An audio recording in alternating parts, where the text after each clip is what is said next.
Thankfully, that era is over. President Trump himself, a victim of government weaponization, set out to reverse the previous administration's targeting of the very citizens it is sworn to protect. Secretary of Homeland Security Kristi Noem has taken decisive action to eliminate bureaucratic obstacles resisting transparency. We are finally getting answers. And now we know exactly why the previous administration fought so hard to keep us in the dark. Director Gabbard was surveilled on at least 5 domestic flights by federal air marshals under quiet skies. Internal records for her targeting show her congressional portrait and that she was a former Congresswoman from Hawaii. So there was no doubt they knew who they were monitoring. Multiple concerns were raised internally, and one air marshal asked a colleague, "Why the heck is she a quiet skies suspect?" If this can happen to a combat veteran, a lieutenant colonel in the Army Reserve, and now Director of National Intelligence, it can happen to anyone. And it did. Today, for the first time, you will hear directly from a federal air marshal whose wife was labeled a domestic terrorist simply for engaging in protected First Amendment activity. Records show the FBI labeled her as a domestic terrorist for unlawful entry into the Capitol on January 6. But she didn't enter the Capitol. She came for a public support of the president, and they knew it. Her phone location data did not put her inside the Capitol. Facial recognition did not identify her inside. She had no criminal record and no history of extremist views. What they did know is that this Catholic school teacher from Texas supported President Trump and went to Washington to attend his rally at the Ellipse. That was not enough for the government. That was not enough to label her a suspected domestic terrorist. For 2 years, her family was surveilled when they flew. This was not an isolated case. It happened to hundreds of Americans. It happened because the TSA used First Amendment protected activity as a predicate for watch listing Americans. That's unconstitutional, of course. First Amendment activity cannot be the sole basis for watch listing someone, but sole basis is an important caveat, and it's an opening the TSA exploited. Today, we will release internal TSA records that reveal how the agency authorized First Amendment activity to be used to justify the surveillance of Americans with no evidence and no recourse. Using broad and vague authorities, TSA deemed hundreds of Americans as threats to national security simply for holding opposing political views.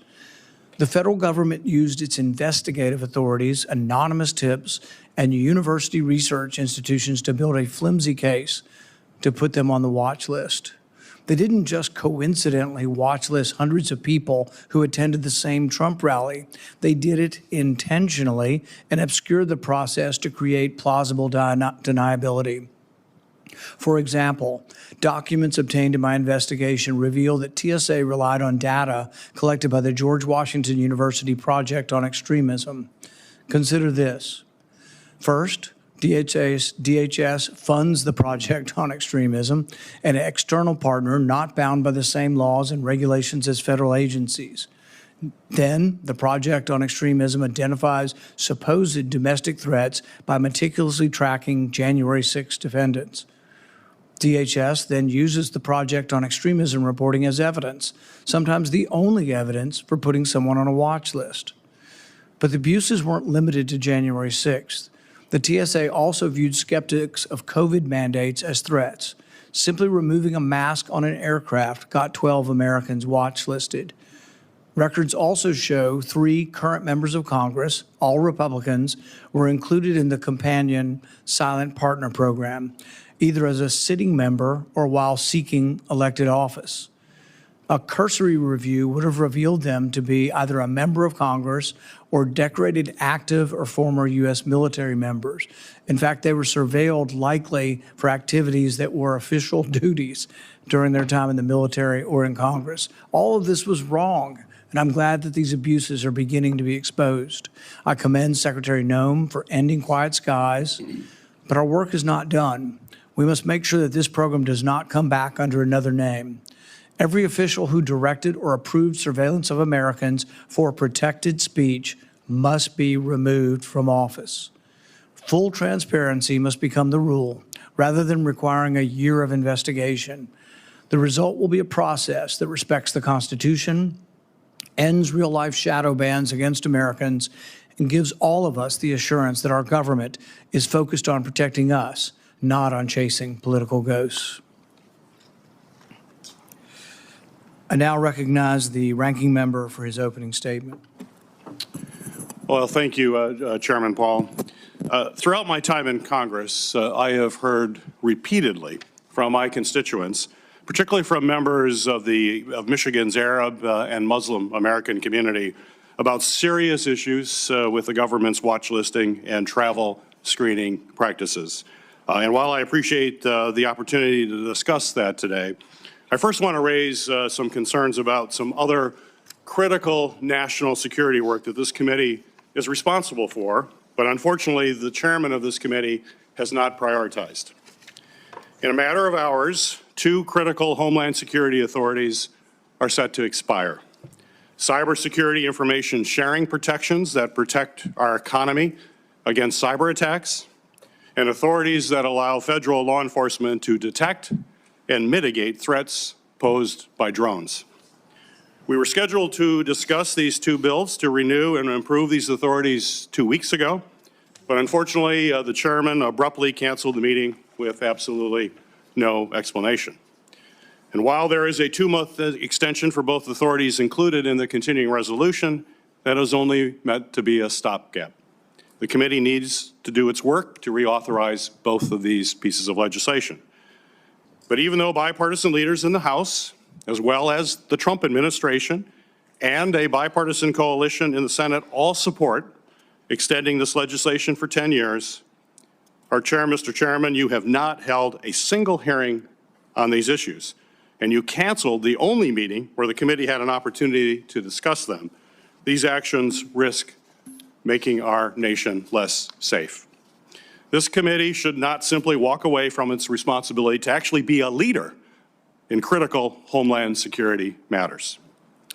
And similarly, while I share your concerns about government being weaponized for political purposes, quite frankly, I find it odd that you have chosen to look backwards at this now that this program has ended, while at the same time, President Trump is openly directing the Justice Department to prosecute his perceived enemies by ordering also the closure of bribery investigations into a political ally who's been investigated for bribes, taking bribes. We also recently saw the chairman of the Federal Communications Commission openly threaten the licenses of media companies over First Amendment protected speech. Mr. Chairman, I hope you will devote this committee's resources to conducting oversight of the current administration as well. Turning to today's topic, in December 2023, I published a report that demonstrated how well-intentioned screening practices have ballooned into a layered and duplicative system that sweeps up travelers who may pose no threat to national security, especially among Arab, Muslim, and South Asian American travelers. At that time, there were at least 22 different mechanisms that could lead a traveler to receive extra screening or be denied boarding. Americans must navigate this very complex system with no explanation of why their travel has been delayed or disrupted, and they have no real opportunity to fully redress what prompted additional screening in the first place. Congress doesn't even have a complete picture of the full scope of the system and the impact that it's had on everyday Americans. Almost all of the oversight mechanisms are internal to the executive branch, such as the Privacy and Civil Liberties Oversight Board and the Civil Rights and Civil Liberties Office at DHS. Unfortunately, with the administration's attacks on oversight, these mechanisms have now been gutted, eliminating one of the few checks and balances that Americans can use to protect their rights in this process. And that's why, following my report, I introduced, and this committee passed, the Enhanced Oversight and Accountability in Screening Act. It was the first real effort to provide more transparency and more oversight for this entire system of screenings. That's the topic today. This legislation requires DHS to reform the redress process and provide Congress with data on enhanced and secondary screenings by TSA and CBP, including their effectiveness. At the time, I asked, Mr. Chairman, I asked you to join me in working on this legislation, but instead you and the entire Republican dais voted against this transparency legislation. And I'm now working to update it now, and I would certainly love to have folks on this committee join me in reintroducing this updated version in a bipartisan way. As I've said countless times before, we must be able to protect our nation, but Americans who pose no threat to national security should not face a maze of travel screenings and a flawed redress process. We must bring transparency and accountability to our travel screening practices so that we can ensure government is effectively protecting our national security while also protecting our civil rights and civil liberties of travelers. Mr. Chairman, I'd like to introduce two things into the record. I want to move to introduce a minority response to the majority report into the record to clarify some of the information that the committee has actually received. It requires some clarification. I would also like to move to introduce my committee report from December 2023, identifying significant problems with the watch list and screening processes and calling for reforms that, again, passed this committee, but unfortunately received no Republican support for the reforms that we're going to be talking about here today. Without objection.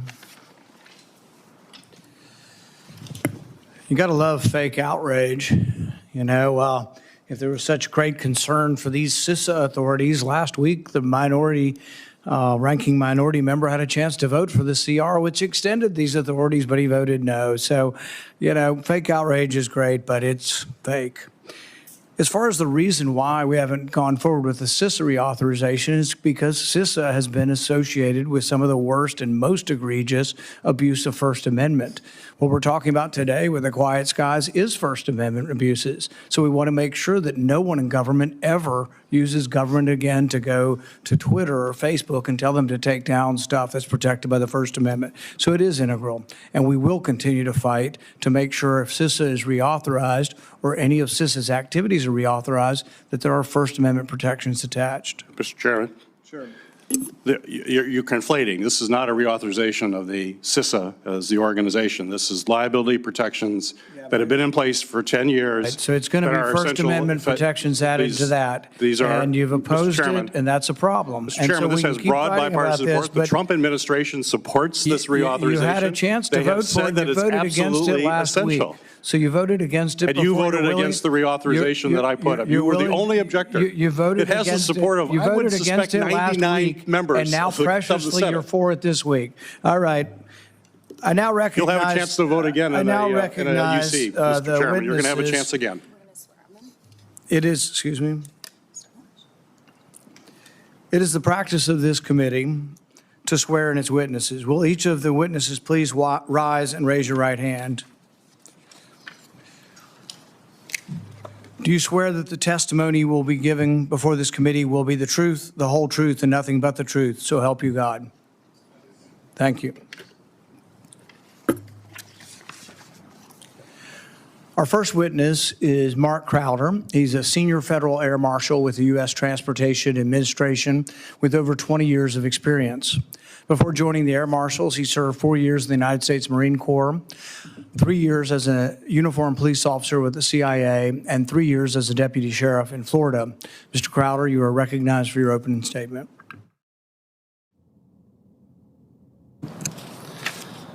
Good morning, Chairman, Ranking Member Peters, and distinguished members of the committee. Okay, we'll try that again. Good morning, Chairman, Ranking Member Peters, and distinguished members of the committee. I'm going to start by reading a memo that I was advised to read by my management. The views I express are my own and should be construed as not representing the official policy or position of the Department of Homeland Security, Transportation Security Administration, or the United States.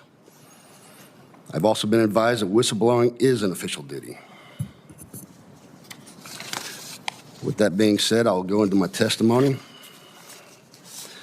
Again, my name is Mark Crowder, a senior federal air marshal with over 20 years of service protecting the American people. In those 2 decades, I have flown millions of miles to safeguard our nation. Like so many others, I answered the call to serve after the devastating attacks of September 11, 2001. Driven by an unshakable resolve to ensure such a tragedy would never happen again, at its peak, the Federal Air Marshal Service embodied the highest standards in federal law enforcement. renowned for excellence in firearms, tactics, and specialized training. Today, I come before you to report that those standards have been eroded. The agency's once clear mission has been distorted by career bureaucrats and political appointees who prioritize personal advancement over the safety of our citizens. My testimony will expose how federal law enforcement agencies sworn to protect the Americans have been weaponized to target the very people it serves. On July 15, 2021, while serving in the Houston Field Office Operations Unit, I was monitoring special mission coverage flights in our area of responsibility. To my shock, I discovered that my wife, Christine, seated behind me, had been flagged in the FAM system as a domestic terrorist, falsely accused of entering the U.S. Capitol on January 6, 2021. I was horrified. I knew with absolute certainty that Christine was nowhere near the Capitol that day. My wife, who has a disability that prevents her from walking long distances, had simply exercised her First Amendment right to attend a rally for President Trump before returning to her hotel. As a federal air marshal with a top secret security clearance, I immediately reported the alarming designation to my supervisors, noting that according to their system, I was living with a terrorist, a clear insider threat. The special agent in charge, William Opperly, instructed me to remain silent and let the investigation run its course. Shockingly, no one expressed concerns about the potential compromise of classified information through my household. SAC Opperly was later promoted to senior positions within the agency. From July 2021 until April 2023, Christine was subjected to approximately 13 special mission coverages. Each time she flew, teams of federal air marshals surveilled her. She was barred from checking in on the airport kiosk, online, and forced to endure long waits at ticket counters for TSA's verification of her identification and to take control of her luggage. She is then subjected to invasive secondary screening at TSA security checkpoints. After the checkpoint, she is then searched again at the jetway by the TSA's Advanced Threat Local Allocation Strategy Teams, also known as ATLAS. This treatment extended to anyone traveling with her, including her elderly mother and our daughter, causing them both significant distress. In one particular disturbing instance, I was off duty flying armed with Christine. The FAM team assigned to surveil her that day had to coordinate with me, an armed federal air marshal, traveling with an alleged terrorist. How could an agency allow such a glaring operational and ethical conflict to persist? I only learned of my wife's designation because of my insider role within the agency. How many other innocent Americans have been falsely labeled as terrorists and surveilled without their knowledge? How many had their conversations, travel companions, and devices unknowingly monitored? With the assistance of Sonia Labasco and the Air Marshal National Council, I exposed this injustice and halted the surveillance of my family. At the same time, Quiet Skies missions and those targeting Americans who attended January 6 events, including public figures like Director of National Intelligence Tulsi Gabbard, dominated FAM's operations. These politically motivated priorities diverted critical resources and genuine security threats, betraying the solemn promises we made after 9/11. Never again. The events I've described are betrayal of American values, the weaponization of federal law enforcement to harass and intimidate citizens exercising their constitutional rights is unconscionable. Senior officials at the FBI, Department of Homeland Security, TSA, and the FAM service should have recognized these actions as beyond the scope of lawful authority and intervened. Someone fabricated false claims about my wife's actions on January 6th. To advance a politically motivated agenda. Those responsible must be identified and accountability must be enforced to root out the corruption and restore public trust in federal law enforcement. Thank you for the opportunity to present my testimony. Next up, we have Tristan Levitt. Mr. Levitt is the president of Empower Oversight, a nonprofit, nonpartisan organization dedicated to strengthening public integrity through research, education, and providing pro bono legal assistance assistance to whistleblowers. Mr. Levitt previously served as Principal Deputy Special Counsel at the Office of Special Counsel and the General Counsel, it's a lot of counsels, of the Merit Systems Protection Board. Mr. Levitt, you are recognized for your open statement.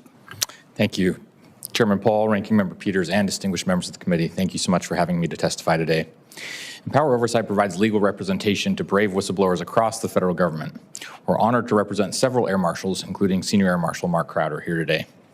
Mr. Crowder first came to Empower in 2022 through the Air Marshal National Council's indomitable executive director, Sonia Labasco, seated behind me. He raised concerns that his wife had been targeted for exercising her First Amendment rights alone. And if they truly considered her some sort of threat, why wasn't he walled off from seeing this information as he assigned missions of air marshals around the country? Despite his disclosures to the Office of Special Counsel, my former agency, and later to the DHS Inspector General, no meaningful investigation ever took place. That failure of oversight is exactly what allows abuses to fester. Ms. Labasco contacted us at Empower Oversight again in the beginning of August 2024, when air marshals wanted to blow the whistle on another disturbing case, the political targeting of Tulsi Gabbard through TSA's Quiet Skies program. The facts were alarming. Ms. Gabbard was added on July 23, 2024, just one day after she made statements to Laura Ingraham on Fox News, critical of Vice President Kamala Harris, who had just become the presumptive Democratic Party presidential nominee. Rather than using her passport photo as required, TSA officials used her official congressional photo, making clear that they knew exactly who she was.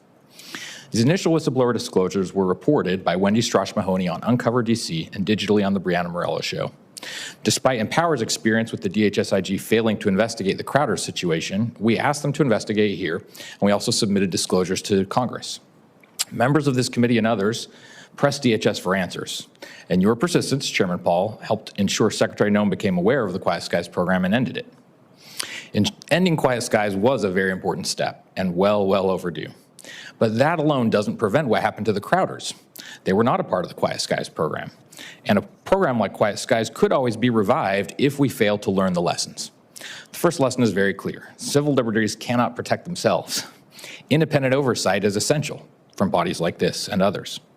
Whenever government cites national security to conceal its actions, the risk of abuse rises, and only oversight can shine the light needed to stop it. In this case, much more light is needed as it relates to Tulsi Gabbard. On January 28, 2025, the New York Times published a leak from the government attempting to explain away Ms. Gabbard's placement on Quiet Skies. The article claimed that her placement was related to her attending a conference at the Vatican, supposedly because of another attendee on the watch list. But the article admitted that she attended alongside another former member of Congress, Mick Mulvaney, who invited her. If Ms. Gabbard was truly flagged for that reason, why wasn't Mr. Mulvaney also added to Quiet Skies when he flew back from the conference at the Vatican? The government's story just doesn't add up, and any credible review must answer those questions. Secretary Noem announced their review revealed, quote, the Quiet Skies program was used as a political Rolodex of the Biden administration, end quote. However, she provided few details. Reports indicate that at least one elected official had her husband removed from the Quiet Skies list with a single phone call.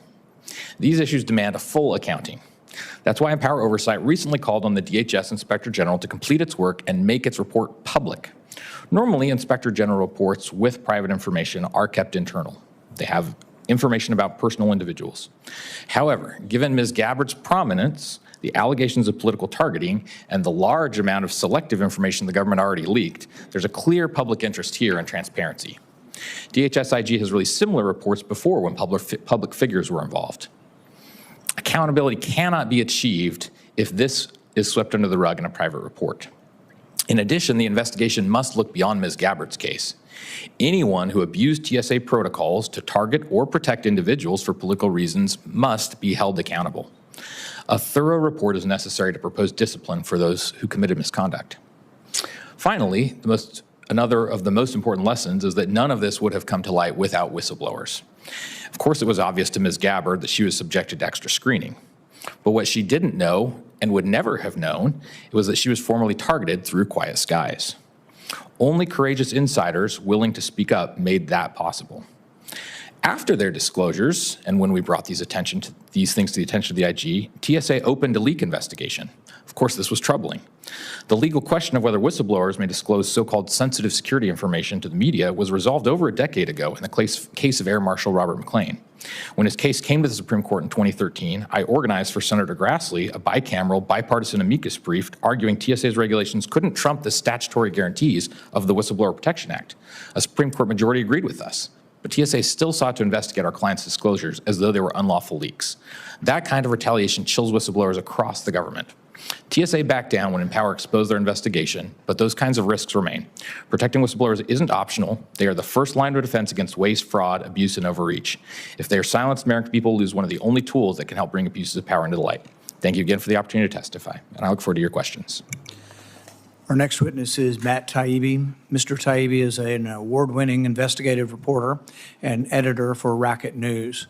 Mr. Taibbi was a contributing editor at Rolling Stone, won a National Magazine Award, authored 4 New York Times bestsellers, and now writes on Substack as one of its most popular independent columnists in the country with tens of thousands of subscribers. Mr. Taibbi, you are recognized for your opening statement. Thank you, and good morning, Chairman Paul, Ranking Member Peters, distinguished members of the committee. Last year, former Hawaii Congresswoman and presidential candidate Tulsi Gabbard was placed in a surveillance program called Quiet Skies by the Transportation and Security Administration. She was subject to intrusive searches, followed by bomb-sniffing dogs, and trailed by 3 federal air marshals per flight. To cover the story, I contacted the TSA. They no-commented the main question about the truth of the story, but added, as if in mitigation, quote, simply matching to a risk-based rule does not constitute derogatory information about an individual. That's bureaucratese for, we can't say if Mrs. Gabbard was in the program, but if she was, don't draw any conclusions because we do this even to innocent people. Before Quiet Skies was discontinued by this administration, it was a symbol of the steep decline of federal enforcement since 9/11. The government spent $200 million a year following up to 50 people a day for a program that in its history never once led to an arrest or thwarted a single terrorist act. Despite its demonstrated inutility and grave civil liberties concerns, it was refunded year after year because this is what our government does now. It gathers information on its own citizens as an end in itself. In a week in which the question of whether federal security officials always tell the truth to Congress is back in the news, it's worth noting that it's now been 13 years since then National Intelligence Director James Clapper answered no, sir, and not winningly, when Senator Rod Wyden of Oregon asked, does the NSA collect any type of data at all on millions or hundreds of millions of Americans? Clapper later explained that he'd responded in the, quote, least most untruthful manner. That episode solidified a principle that holds in America today. If you lie about mass surveillance programs, even under oath, you not only get to keep your job, you get to be hired as a professional truth teller after retirement as a national security analyst for CNN. If you try to tell the truth, on the other hand, about the same issues, your options are prison or leaving the country forever. In those 13 years, Americans have become numb to surveillance. It was once a core principle that government couldn't or shouldn't spy on its citizens without predication. Now, much of the country accepts as inevitable the idea that every move we make is being recorded and analyzed. We know emails and phone conversations, at minimum, are being collected passively, and mountains of data we leave behind as our lives move increasingly online, from geolocations of cell phones to GPS tracking to travel, banking, and medical records are increasingly fodder for an overt or covert acquisition by federal analysts. As Google admitted last week, federal officials partnered with companies not just to monitor speech, but to suppress it on a grand scale. Quiet Skies was the paradigmatic example of a program that could take endless liberties with the Constitution because it was secret. When you gather information with no intention of ever going to court, as the TSA did with Quiet Skies, you never have to justify yourself to a judge. This leads to a lot of what one court recently called the exact sort of general exploratory rummaging that the Fourth Amendment was designed to prevent. This is a betrayal not just of the public, but of people like Mr. Crowder, who've been trained for important work, but have been forced to do intelligence work and gather information on fellow citizens instead. As former Marshal Robert McLean put it to me, the Air Marshal's job is to protect the cockpit, and the pilots let somebody else do the intelligence. One FBI agent I interviewed a few years ago said, the distinction between people who believe bad thoughts and the people who do bad things has been, quote, completely lost in our government since 9/11. Once you start down the road of collecting information on innocent people, it creates the intellectual justification for doing it again and again and again. All this information gathering reverses the natural political order, giving elected officials undeserved and unearned power over their bosses, us, the voters. It's time to stop being numb to this outrage. Let's hope the elimination of Quiet Skies is just the beginning. Thank you very much. The committee now welcomes Jim Harper. Mr. Harper is a senior non-resident fellow at the American Enterprise Institute. His work there focuses on digital privacy, privacy law, and select constitutional issues. He has written several amicus briefs in Fourth Amendment cases before the U.S. Supreme Court and has published articles in a variety of law journals. Mr. Harper, welcome to the committee. Thank you, Chairman Paul, Ranking Member Peters, and members of the committee for the opportunity to testify before you today. I'm happy to return to a committee where I was a counsel for a short time early in my career under the chairmanship of Senator Ted Stevens. Having established that I am old, I also want to confess to being slightly embarrassed for all of us that my written testimony submitted to you spends as much time as it does on the problem of counterterrorism security policy, which still plagues us nearly 25 years after the attacks of September 11, 2001. I wish that by now we had better systems in place for assessing risk and calibrating our responses. I'm in the privileged position of working in a think tank that encourages me to call it like I see it, without reference to orthodoxies or partisan considerations. That's the American Enterprise Institute, where I'm a non-resident senior fellow. This morning, the president of AEI asked me a lot of questions about my testimony, and I said, you can't ask all these questions. I'm going to have to change my opening statement, but I'll proceed. The testimony I have submitted to you is a sincere effort to summarize what my study over years has produced in terms of strategic counterterrorism and the security systems by which a free country should address a particularly difficult challenge. Doing security well is an American, nonpartisan interest. There are partisan valences to this hearing, of course, but there is opportunity here because communities and people sympathetic to both sides of the aisle have now experienced the negative consequences of watch listing, including in this Quiet Skies program. In writing my testimony, I kept coming back to the theme that watch listing is a security and constitutional half measure. Watch listing is a system for interdicting people whose activities do not raise sufficient suspicions to merit actual interdiction through full investigation, arrest, and the levying of criminal charges. By doling out minor punishments and derogations on freedom unilaterally, watch listing defies our constitutional separation of powers, in which law enforcement is supposed to bring charges to be adjudicated in the separate judicial branch. Watch listing violates due process and derogates from the presumption of innocence, treating people as guilty of something without providing them an opportunity to challenge that assessment. In my written testimony, I placed Quiet Skies in a context as a form of overreaction to terrorism, which as a strategy seeks to trigger victim states into error. The waste of blood and treasure is the clearest error and a win for terrorism. Here, a program costing hundreds of millions of dollars to achieve essentially nothing. Terrorism seeks to knock victim states off their ideological moorings and to delegitimize them. You don't have to believe in a deep state cabal here, but you can recognize that Quiet Skies and other watch listing programs open our government up to the charge, which is delegitimizing. I also supplied in my written testimony material on terrorism risk management that was produced by the Department of Homeland Security's Data Privacy and Integrity Advisory Committee in 2006. The DHS Privacy Committee itself was one effort to create some balance at DHS. The Privacy Impact Assessment process is another. They have a role not to be dismissed, but I don't think internal counterweights do enough to bring balance to security programs. Our tradition is to use tension among branches of government and among agencies to bring balance. And in the latter part of my testimony, I broach a few methods for improving the institutional and policymaking dynamics so there would be fewer or no more Quiet Skies programs. First, Congress could delegate power from the DHS, We can understand the haste and uncertainty that produced broad delegation of power in the aftermath of the September 11, 2001 attacks, but that era is past, and you could specifically authorize programs that you find to be effective, deauthorize the ones that you don't see as clearly and cost-effectively securing our country. Oversight hearings like this are an appropriate response.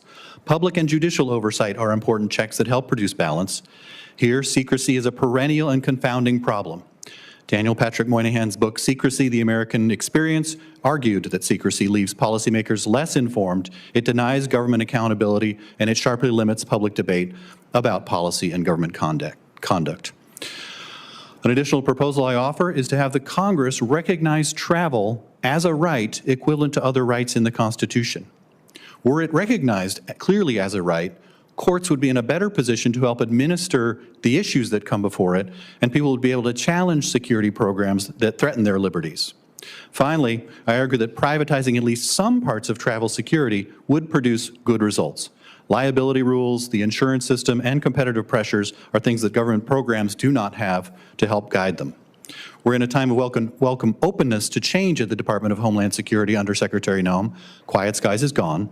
The shoes-off policy at airport checkpoints is a thing of the past, and there are signals that the liquids rule, another overreaction, may be reconsidered. Let's see more to revamp airline security and counterterrorism policy so that threats are in perspective and directly met while Americans remain free to travel in possession of all their rights. Thank you. Our next witness is Mr. Abed Ayoub. Mr. Ayoub hails from Dearborn, Michigan, and is a graduate of the University of Michigan and the University of Detroit Mercy School of Law. He currently serves as the National Executive Director of the American Arab Anti-Discrimination Committee, an Arab American civil rights organization committed to defending the civil rights and civil liberties of all Americans, including advancing due process and equal protection. Throughout his career, he has worked to address issues impacting Arab and Muslim Americans in the United States, including matters related to discrimination, surveillance, profiling, and most relevant to this hearing, watch listing and screening. Under his leadership, the ADC Legal Department successfully assisted and provided pro bono support to thousands of impacted community members across the country. You are now recognized for your opening remarks. Thank you. Thank you, Chairman Paul and Ranking Member Peters, for the opportunity to testify. My name is Abed Ayoub, National Executive Director of ADC. We were founded over 45 years ago by former Senator James Abarizik. Throughout that time, we have worked and assisted countless members of our community who have been directly impacted by government watch list process. And let me start off by saying something that may surprise some people, but I have sympathy and I feel really for MAGA supporters, for Republicans, and for anybody that's going through and experiencing the fallout of the watch list issues. That includes missed flights, repeat screening, frozen bank accounts, job consequences, and much more without notice or a fair way to challenge it. I don't need to share their politics to understand that rights and liberties aren't conditional on agreement. What they are experiencing today mirrors what Arab and Muslim families have endured for decades. A secret designation that follows you from airport to employer and sometimes to consulate, with no clear explanation and no reliable fix. That is not a problem. That is not a partisan problem. It's a due process problem. When the government can quietly tag one group, it can quietly tag any group. Left, right, neither, just depending on who holds power. The answer is the same for all of us. On the watch list, or at minimum, implement safeguards that protect our liberties and rights. Quiet Skies was a total disaster. ADC welcomes the decision by the Secretary of Homeland Security to shut it down. Retiring a program that surveilled ordinary travelers without evidence of wrongdoing is a meaningful step towards fairness, but Quiet Skies captures only part of the story. It is a window into faulty surveillance architecture, secret lists, vague criteria, and downstream sharing that harm people who have done nothing wrong. For decades, the watch list system has too often been a shortcut for suspicion, aimed at my community members not because of what we've done, but because of who we are and what we believe. People get flagged after visiting family overseas, donating to lawful charities, attending a protest, or simply for praying. That's not security, that's punishment for religion and politics. More than 98% of the names on the FBI's 2019 screening data set were Arab or Muslim. Placement on these lists does not require an arrest, charge, or conviction. Instead, it is based on vague suspicion, often tied to religious practice or, again, protected political speech. And again, let me be clear. If a tool can quietly target my community members today, it can target any community tomorrow. Journalists, activists, immigrants, gun owners, union organizers, pro-life, or pro-choice advocates. Once a secret label replaces proof, the only limit is who's in power. If you won't end the watch list, then at least cage it with real notice, evidence, hearings, and strict limits so no American's faith or viewpoint becomes a reason to be treated like a suspect. Placement on the watch list has a direct and dire impact that reaches beyond the airport. These harms underscore why there must be reform to allow for the redress removal from the list. The tracking of screenings and assurances of appropriate oversight, because the human and policy costs are real. The task is larger than ending one program. We got to take immediate steps to implement due process measures to afford those on the list an opportunity to be removed. Many experts and opinions, many of them here today, have provided a clear roadmap to fixing these immediate issues, such as requiring TSA and CBP to systemically track all screenings and outcomes so we can see where the system fails and who's being hit the hardest. Second, direct the National Terrorist Screening Center to report regularly to Congress on nominations, removals, error dates, recall of bad data, and with safeguards to protect privacy while exposing a pattern of bias. Third, pair transparency with teeth. Have mandatory timelines, independent review that can order a delisting. The most urgent fix is transparency and due process. If the government is going to restrict your liberties, you have the right to know why. DHS's Redress Inquiry Program, TRIP, provides little information to travelers about why they are flagged or whether corrections are applied across the system. Without systemic tracking, bias can go unchecked and travelers have no meaningful way to collect errors. Today, individuals on the watch list often receive no notice, no explanation, and no meaningful way off the list. There is room for bipartisanship on this issue, and I'm confident of that. I'll meet anyone halfway on this. Left, right, it doesn't matter, because the watch list isn't about who you voted for. It's about whether the government has to prove its case when it takes away your rights and limits your life. Mr. Chairman and members of the committee, eliminating Quiet Skies was necessary, but it's not sufficient. We need to restore transparency, accountability, and due process to protect millions of travelers and Americans. We stand by and ready to assist in that effort. Thank you. Thank you all for your testimony. We're going to start a round of questions, and we will start with Senator Ernst. Thank you, Mr. Chairman, for calling today's hearing. For years, I've been highlighting examples of government mismanagement and waste with my monthly Squeal Awards. And the TSA's Quiet Skies program, unfortunately, was a prime candidate for such an award. $200 million a year was spent on a program that was weaponized by the Biden administration to target political opponents, including patriotic veterans like former Congresswoman, now Director of National Intelligence, Tulsi Gabbard. The program covered over 180,000 flights since 2018 and did not stop a single terrorist attack, as many of you noted.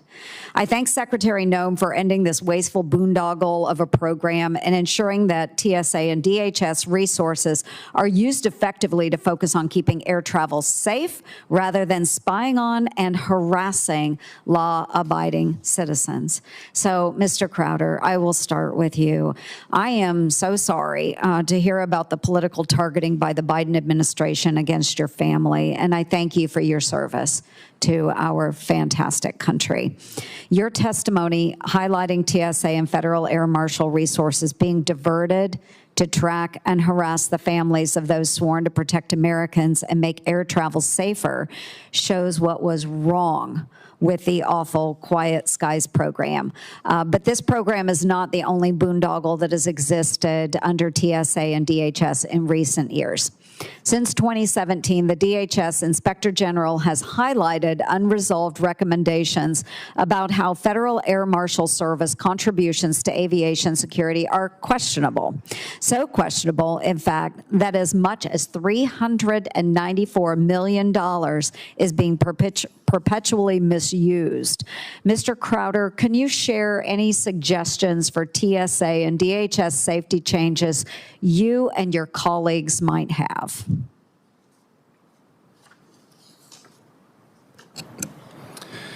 You say we haven't shown to stop anything. Back in the 80s, there were air marshals. There was a significant number of them trying to stop hijackings. That number dwindled down to approximately 33 before 9/11. Had the agency stayed the course, maybe that would have been prevented. It's not how many air marshals and how many flights we're on, but the terrorists not knowing which flight we're on. So I don't want to downplay our role in security of the nation.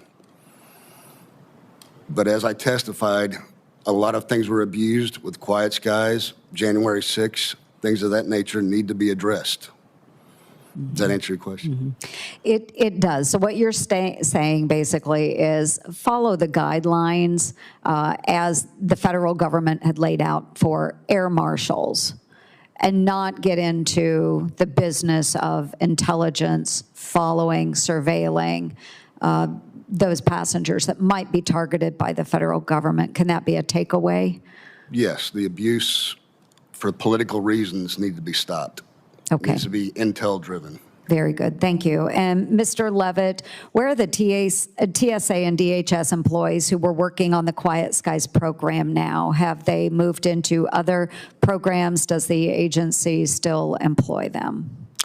Well, Quiet Skies is just one of several programs that fed into creating what is called special mission coverage. And so, there are still air marshals being deployed around the country. Of course, this is just one of their several missions. At TSA headquarters, they still have other reasons, other criteria for which they are putting people on lists and other things. So no, we don't have any reason to believe that any staff have been laid off or anything because the Quiet Skies program was finished. They just diverted into other work, and we hope that it's work that actually protects the American homeland. Wonderful. And I want to thank all of our witnesses for being here today and sharing those personal stories. I think it's very important. And I want to just take in the remaining time I have left to once again thank Secretary Noem.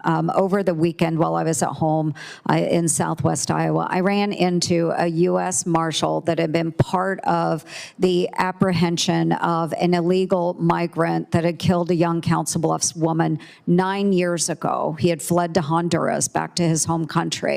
And through Secretary Noem, DHS, and through Secretary Marco Rubio at the Secretary of State, through those two departments, they were able to extradite that man from Honduras, and he is here seeing justice, finally, after 9 years. So I want to thank the administration for doing that. But when I ran into this U.S. Marshal over the weekend, he said, rarely do we ever see justice. And in this case, we're seeing justice because of the administration and their follow-through. So thank you for allowing me that, Mr. Chair. Senator Peters.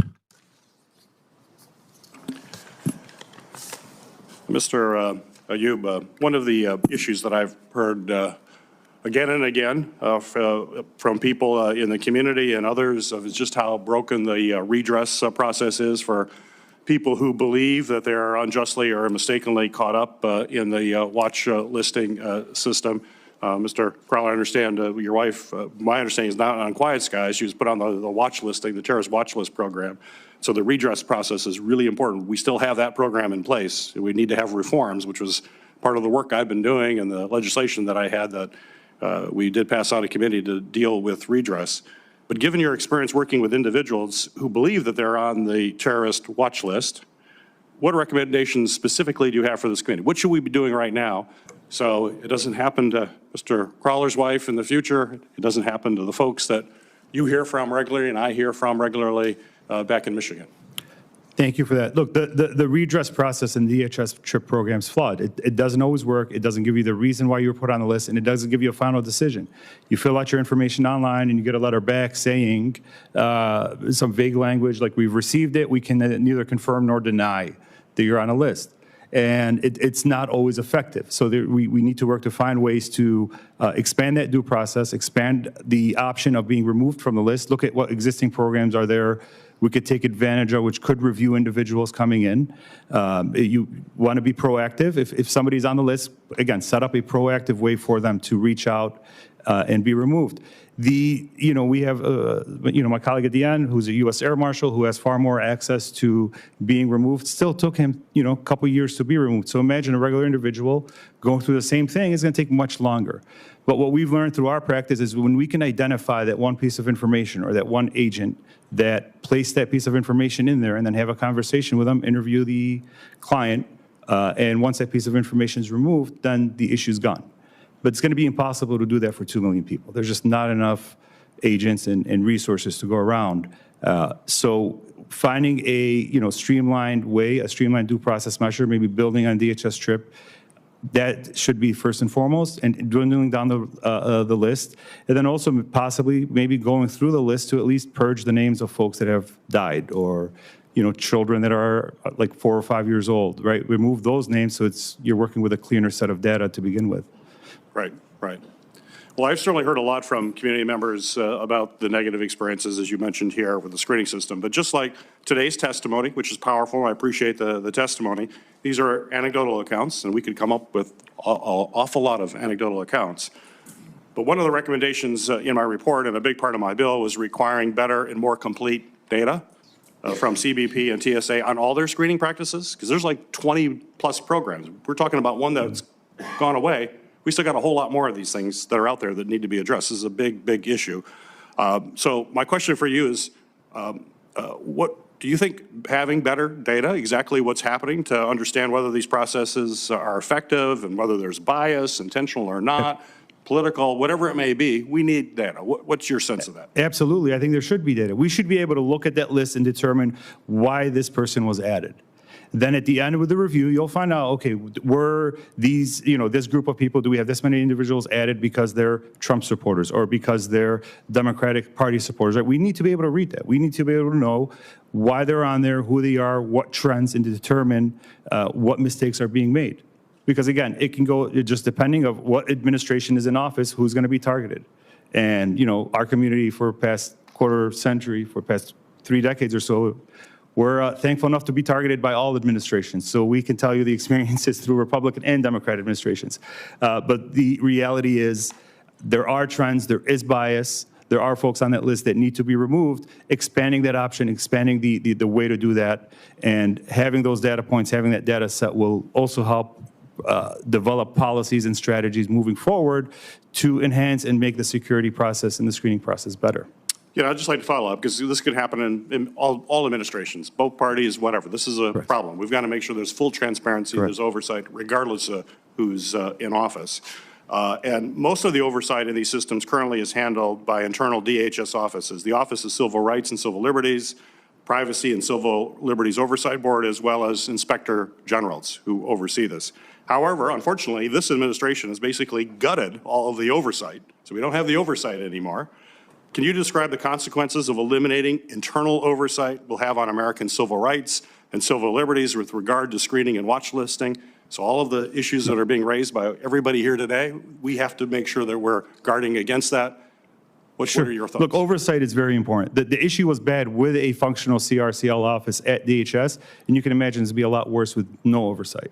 So having that office, having some sort of mechanism there is important. Senator Moreno.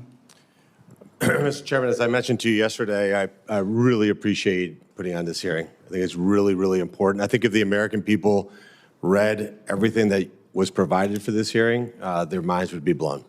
I think some of the stuff that's in here is sensitive information. We should maybe think about maybe daylighting that, because I've never read something more outrageous than reading that memo. So it's pretty crazy. So you mentioned just now to my colleague from Michigan that the oversight is essential. How did oversight work out in the last 4 years of the Biden administration? It didn't really work out. Okay, gotcha. But how, there were. So it's not a question. So it's not a question of oversight. It's a question of intent. Because here's the reality. I think Americans would be appalled to know that their government was spying on them, not just spying on them, paying people like Mr. Crowder, who you didn't take the job to go walk around airports monitoring bathroom habits and coffee habits of American citizens, and yet your government was paying you to do that, to spy on American citizens, violating the Fourth Amendment, shredding the Fourth Amendment.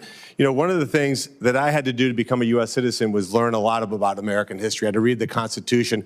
My mom convinced me that the citizenship test was going to be impossible, so I memorized it. And everybody talks about what Joe Biden says is the thing. You know the thing, life, liberty, is he couldn't even repeat it, so he called it the thing. But after the end of that sentence, there's a line that says, the government is deriving its just powers from the consent of the governed.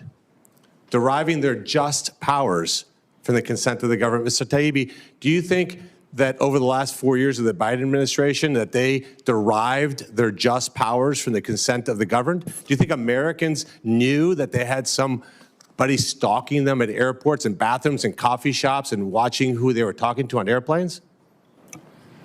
Senator Moreno, thank you for the question. No, I don't think so. In fact, as a reporter in the last 4 years, it's been very frustrating investigating not just programs like Quiet Skies, but also issues like censorship. It seems like there are only 3 ways that you can get important information. One is through whistleblowers like the ones represented by Mr. Levitt. Another is through investigations like the ones by this committee. And the third is if an eccentric billionaire decides to hand over a ton of material to a reporter.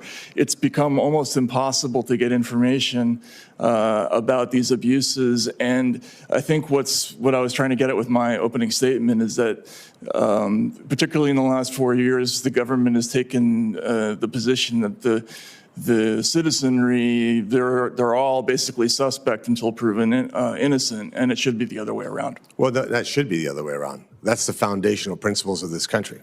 That isn't up for debate. There is no law that we need to pass. That's in our Constitution, in our Bill of Rights. And Mr. Crowder, I'm going to shift to you for a second. I was out of the meeting. I had to go to a banking session, so I apologize. Could you point out your wife real quick for me? Raise your hand. Has anybody from the U.S. government apologized to your wife? So they haven't even bothered. Nobody in the government has bothered to pick up the phone, send a letter saying, we are very sorry. Nobody. Well, let me say that to you on behalf of the United States government. Apologize for what happened to you. It should never happen to any American citizen. It's a total and complete disgrace that the previous administration weaponized this. You mentioned, Mr. Crowder, this is a result of 9/11. How many American citizens were involved in applauding at 9/11? 0 to my knowledge. So what problem are we trying to solve? Meaning, if the auspices of this were, look what happened, we can never let another 9/11 happen, why the hell are we having Americans surveyed at airports and on airplanes? And Mr. Taibbi, you mentioned something else. During the COVID era, let's not forget how insane that was. Do you remember what that was like? Like you get on an airplane, you have a mask on. We saw people dragged off airplanes because they weren't wearing a mask, dragged, like humiliated by the police, dragged off for the offense of not having a mask on. But when they served you, you could take your mask off to eat because it was the most polite virus ever in the history of humanity. They said, well, you're eating, so I'm not going to infect anybody right now. But when you're done, I'm going to go back to the infectious part. Those of us who had some level of like, hey, this is just stupid, said, we're not going to wear a mask, and that put you on a no-fly list. That got you banned from flying. Could you explain that? Actually, Senator, it's worse than that. My understanding is that just for supporting a group that protested the wearing of masks on airplanes, you could be placed on a no-fly list or on a watch list by the TSA. That's in addition to the J6 category, which included people who were just suspected of traveling to the national capital region, not even of going into the capital. I know my overtime. Let me just make this comment. Mr. Chairman, you mentioned this to our ranking member who's not here to listen to this, but maybe he wouldn't want to. He has a choice, right, to extend CISA 2015 by voting yes for this continuing resolution today. But it's so important to him to hijack Republicans that even he's willing to say, well, this is not that actually important to me. I also find it decently ironic that when they had control of the House, the Senate, and the White House, that the report that he issued, he could have put that on the floor, right? I'm not wrong there, right? He could have put that on the floor and passed that. Well, and it's a good point because this is in response to my wanting to put First Amendment protections on the CISA extension. CISA was the agency. This isn't the authorization for the whole agency, but for some of their powers. And I've said, yes, we can let it go through, but let's add First Amendment protections to it. Why? Because the First Amendment protections were another department of government, some through CISA, DHS, some through the FBI, that Mr. Taibbi knows a lot about because they were meeting with Twitter. And a lot of Americans still don't even know this, that the FBI was actually sitting in meetings with Twitter officials, that CISA was sitting in meetings. And so what I've said, if we're going to reauthorize CISA, which a lot of people want to reauthorize this particular authority, let's reauthorize it with an amendment that simply says government officials are not allowed to meet with them to take down constitutionally protected speech. If it's illegal, they can meet with them and warn them something illegal is happening on their social media. But things that are not illegal, that are protected by speech, why not put it on a must-pass piece of legislation? That's the only way we're ever going to get it beyond the other side is to do it. So you're right, it's fake outrage. They're outraged about this particular authority expiring, but they have every chance. They'll have another chance today to vote to reauthorize it, and it'll be part of the continuing resolution to reauthorize this particular facility. But just super quickly, I apologize. Last year, when you weren't chairman, the ranking member could have put that bill on the floor and chose not to. Is that correct? Yes. Senator Langford. For the witnesses, thanks. Thanks for the work that you're doing to be able to continue to be able to protect the civil liberties of all Americans and for your service to the country. We are grateful as a nation to be able to have folks that are actually engaging these ideas. All of us who flew on a plane during the time of COVID remember full well the experience of the mask on, mask off. I will never forget a particular flight that I was on that literally the flight attendant patrolled up and down the aisle the entire time like a prison guard, watching for anyone that lowered their mask at any point or that got on to children who were with a pacifier or with someone who was a crying baby, and to try to figure out some way to be able to cover that up. This is bizarre to be able to think about that, but to be able to think about our own government at the time was also trying to find people that disagreed with policy during that time period and would say, we want to try to find some way for you just not to fly because you disagree with us. Becomes an entirely different level. So for Mr. Crider, let me ask you a question on this. And Mr. Levitt, if you want to be able to jump in as well, you can on this. Did TSA, how did they make decisions regarding the threat level of individuals on the mask mandate issue? Did they have a ranking for that? How did they determine what is the level of threat for an individual? Okay. We don't know, and that's the problem. It's because things like this are secret, right? They're not the sort of thing that everyday Americans have insight into. They're not the sort of thing that air marshals, even flying back and forth in these flights, have insight into, and they're clearly not the sort of things that you have insight into. Right. So it begs the question then, who is writing this stuff, and how are we supposed to trust that it's, it has any basis? Clearly, people just expressing a concern about masks is outrageous for them to be put on a watch list. Yeah. So going back to some of the things Mr. Abe was saying, someone who's visiting family in Pakistan, someone who was a missionary that was flying back and forth to a country that was deemed inappropriate to be able to fly back and forth to, was there a process to be able to actually have a human engaged in that decision-making to say, hey, this person's visiting family members, this person was a missionary, whatever it may be. Was there a human involved in that, or is it just a trigger, you were in a certain city at a certain place, so you're out, you're on the list? Again, I can only testify to my wife's situation. I had specific knowledge she didn't enter the Capitol. How she got on that list, who said that she entered the Capitol, I don't know. That's well above our access. I'll add to that. The TSA has tried to say this is just a rule-based program, right? And they give the impression almost that like some computer is just assessing, flight bookings and then spitting these out. But someone made the decision to put, for instance, Tulsi Gabbard's congressional photo on there rather than her passport photo. There was an individual involved, and frankly, someone needs to figure out who that is and ask them a lot of questions. Yeah. Well, there's other members of Congress that have also been placed on the list as well on it. Just when we don't know why or what the reason was. It was just they're a threat. And so they've got to be able to be on this list. So TSA has policies that prohibit active collection of information about people.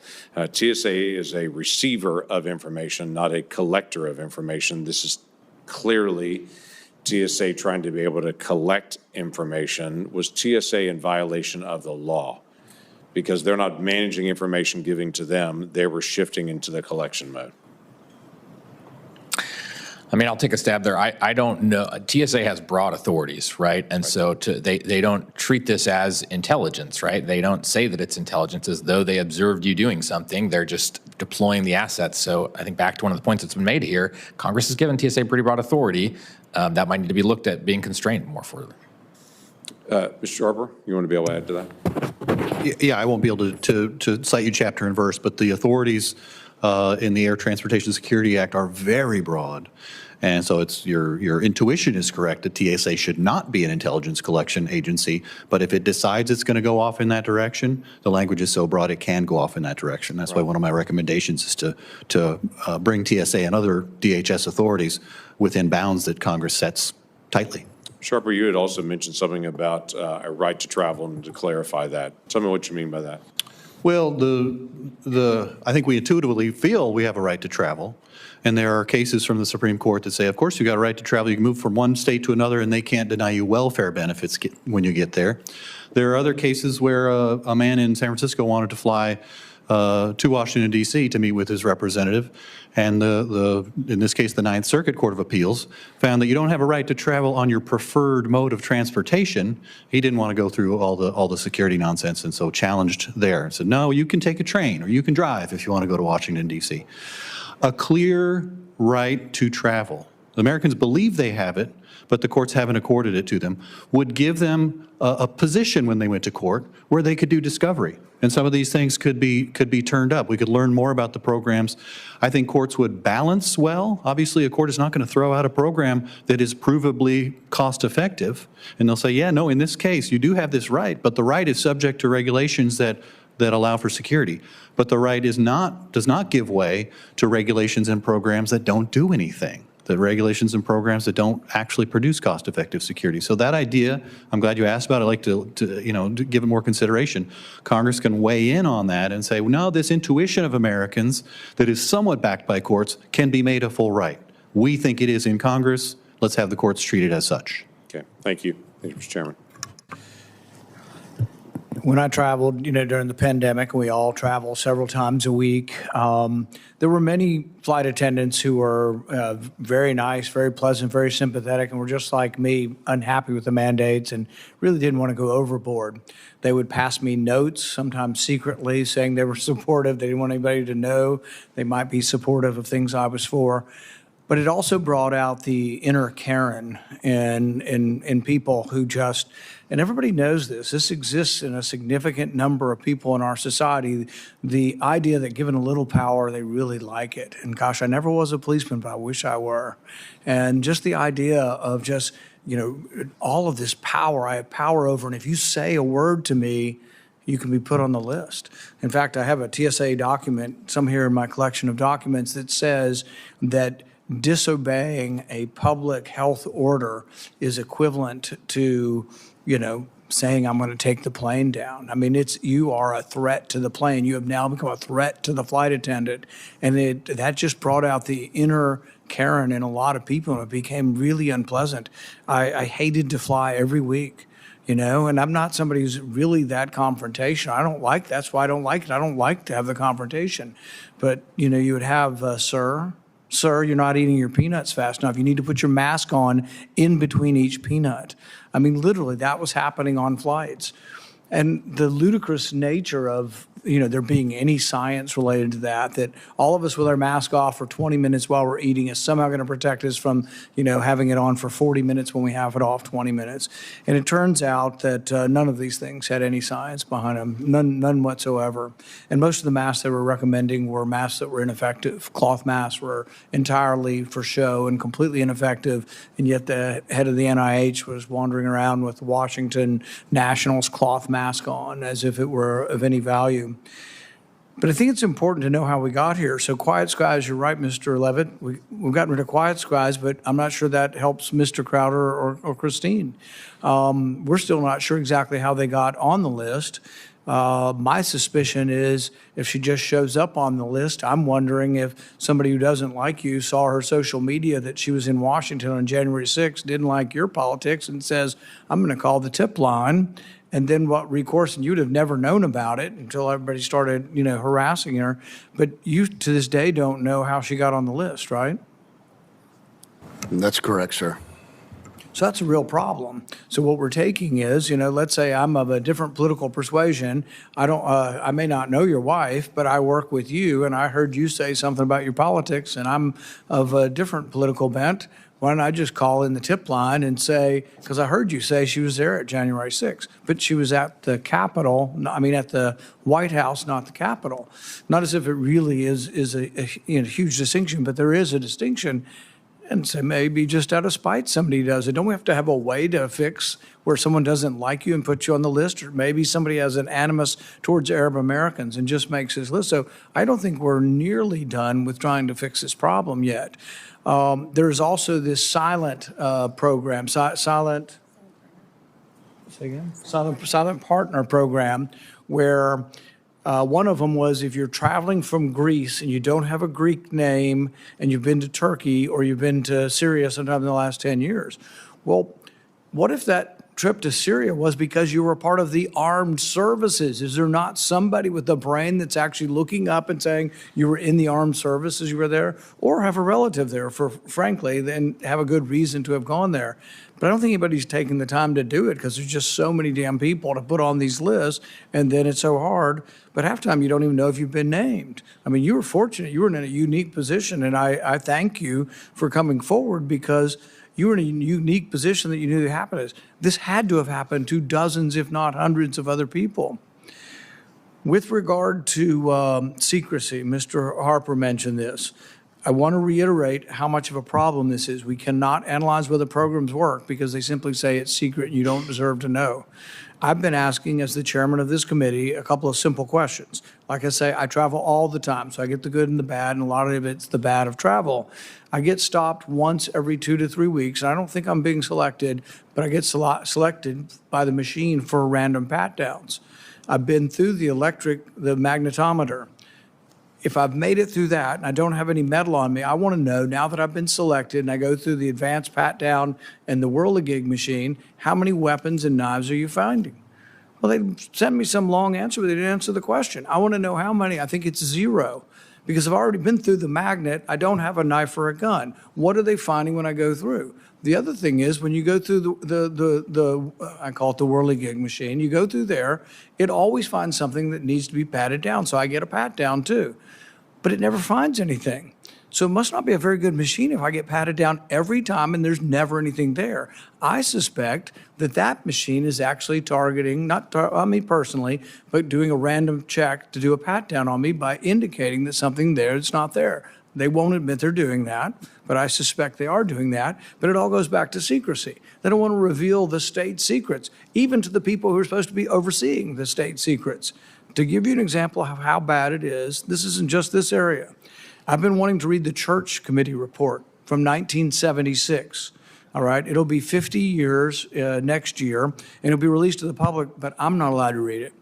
And some of my colleagues are preventing me. On the Intelligence Committee, they jealously protect this information, and typically the people on that committee, with few exceptions, are in favor of more intelligence power and opposed to more scrutiny. There's supposedly a classified annex. I want to read it, and I'm being prevented from reading it. They've told me now I can individually read it, and it's a box, it's a room full of boxes, and they won't designate exactly what's what, and there's no index, but I can go read it. I can't read I need a whole staff. I'd like historians and other people interested in the Church Committee.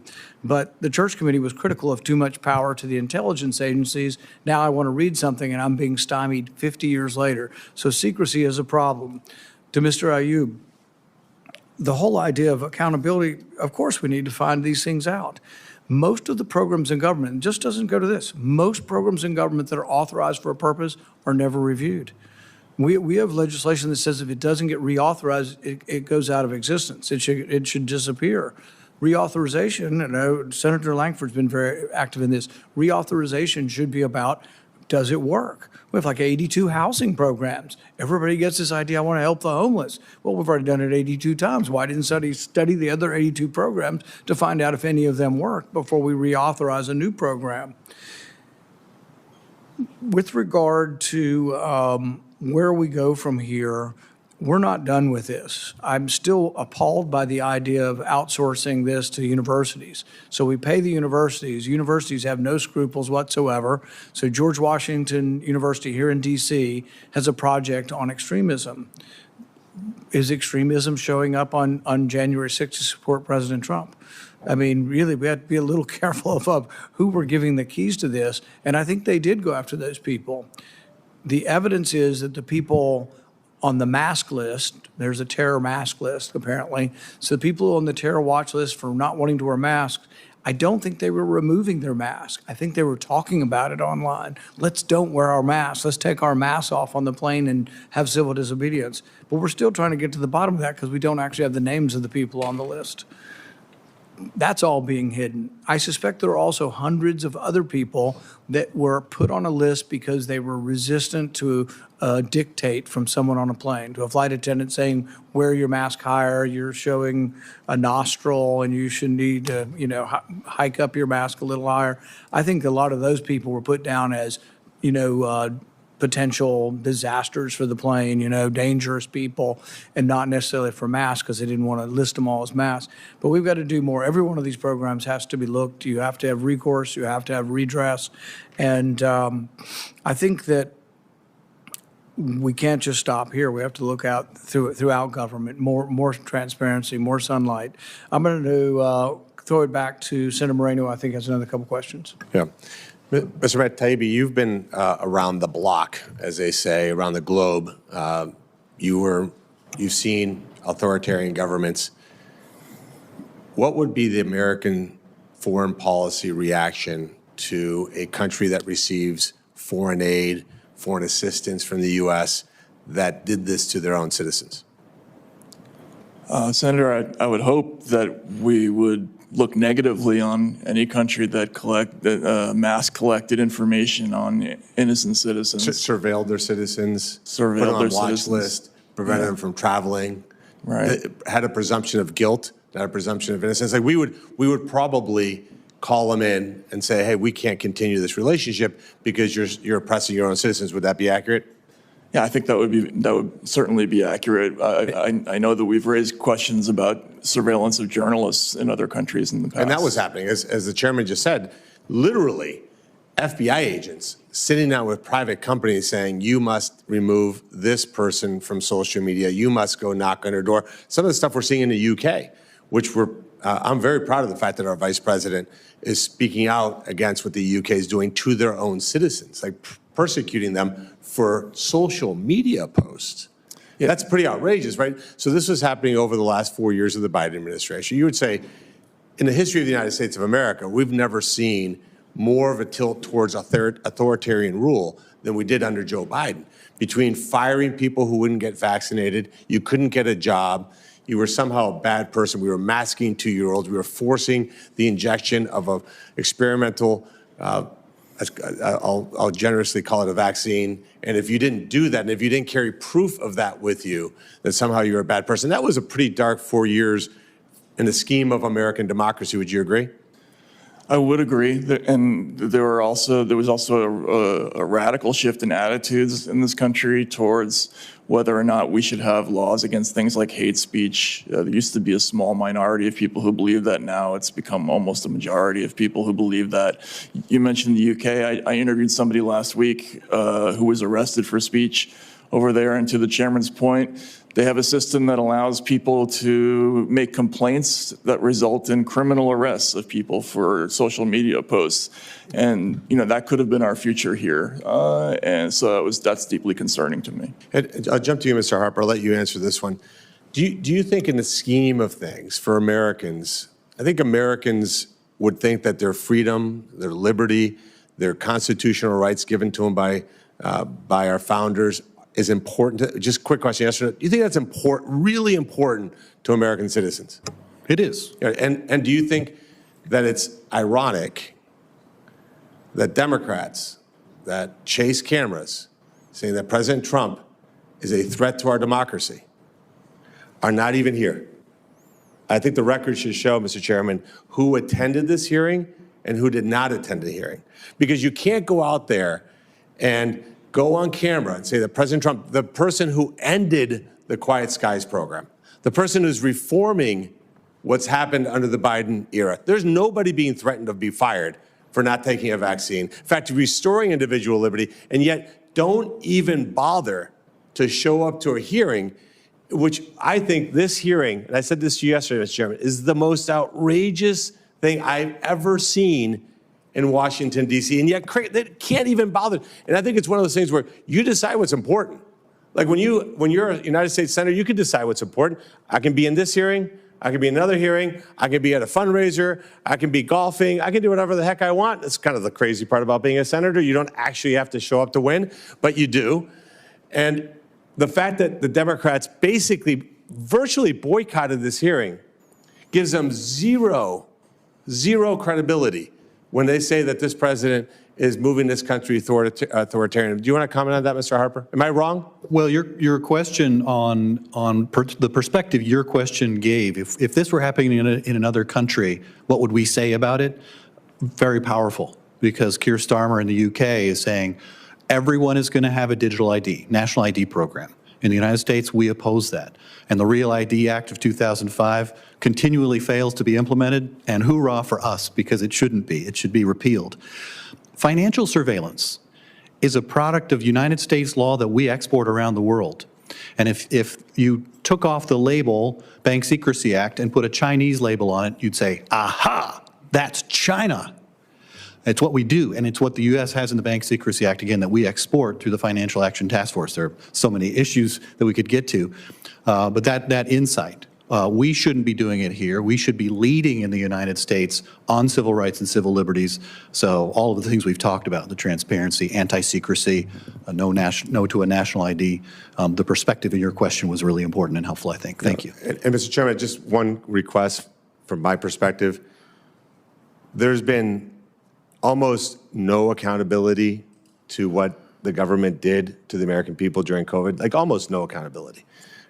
People who closed schools, who made little kids get vaccinated masks. Can you imagine what that impact's going to be? You have kids.